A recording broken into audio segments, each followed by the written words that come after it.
Labvakar atkal jūs mājās. Nedēļa nu ir galā, daudz darbi visādi mums ir padarīti un sadarīti. Arī man ir gājis visādi pagājušo nedēļu šo. Un tam mums atkal ir atnākusi viena vēstule, lai mēs varētu šo nedēļu pabeigt līdz galam un visus darbiņus padarīt. Mēs mēģināsim šo sašutinājumu atrisināt. Lūk, cilvēks smuki ir uzlīmējis virsū etiķeti, smuku tādu, un es jums mēģināšu paskaidrot, pa ko ir uztraukums.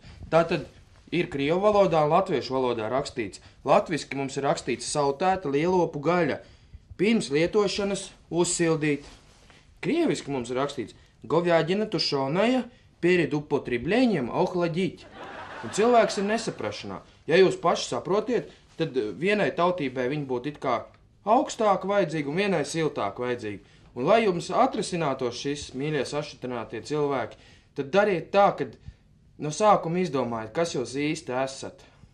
Kurš vārdiņš jums pirmais sprūk, tas jūs esat. Un tā arī lietojiet to gaļiņu. Labvakaru!